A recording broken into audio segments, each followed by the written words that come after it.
بسم اللہ الرحمن الرحیم۔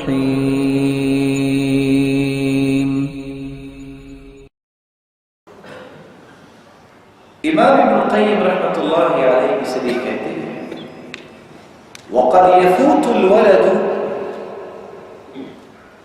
خَيْرًا قد يفوت الولد خير بسبب تفريط الأبوين كترك التسمية عند الجماع۔ کتنے لوگ اپنی اولاد کی خیر سے محروم ہو جاتے ہیں جب وہ رسول اللہ صلی اللہ علیہ وسلم کی سنت کے مطابق دعاؤں کا التزام نہیں کرتے تو بہت ساری اولاد کی خیر سے محروم۔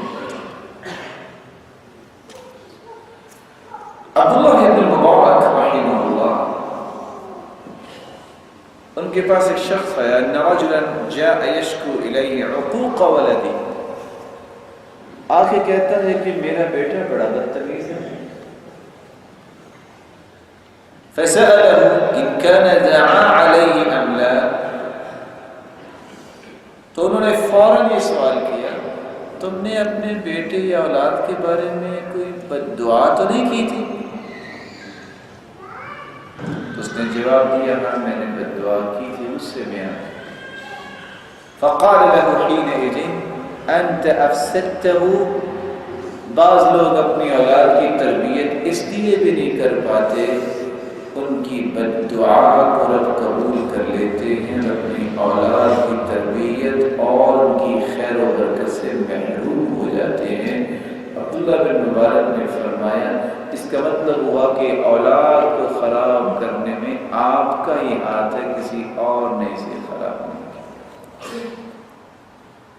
تو سب سے پہلا طریقہ، اگر آپ اولاد کی تربیت کرنا چاہتے ہیں تو سلف صالحین کے پاس ایک شخص آیا، کہتے ہیں دعا کر دیجئے۔ کہتے کس چیز کی؟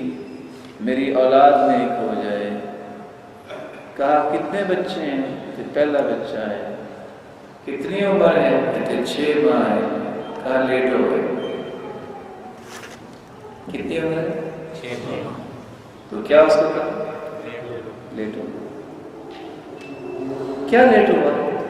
یہ دعا تو تمہیں شادی سے پہلے کرنی چاہیے، یہ دعا تمہیں شادی کے وقت کرنی چاہیے، پھر اس کا جو وقت ہے جب وہ دودھ پیتا ہے دعا تو تمہیں اس وقت کرنی چاہیے۔ تو آج جو کل کو اپنی اولاد کی تربیت کرنا چاہتے ہیں وہ بھی، اور جن کو پتہ نہیں تھا میرا مالک ان کو بھی عطا کرے گا، آج سے یہ عہد کریں کہ ہم نے کبھی بھی اپنی اولاد کو بد دعا نہیں دینی، دعا دینی ہے اور ضرور دینی۔ دوسرا طریقہ، آپ کو یاد ہے نا ہر کیسوں جب فاطمہ کو رخصت کر رہے تھے، ہم نے تو یہ سمجھ رکھا ہے نا بس 2-4 برتن دے دو، ایسیسریز دے دو، ختم بیٹی سے تعلق۔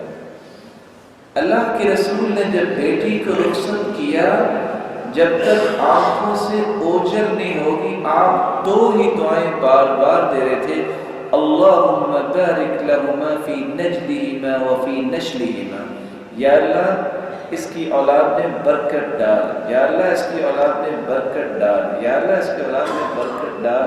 کب تک دعائیں دیتے رہے؟ جب رخصت کیا سیدنا علی رضی اللہ تعالیٰ عنہ کے ساتھ، جب تک وہ اپنے گھر میں داخل نہیں ہوئے۔ دعائیں کیجیے، یہ بہت بڑا تربیتی ہتھیار ہے۔ دعائیں کیجیے۔ یا ایھا الانسان ما غرک بربک الکریم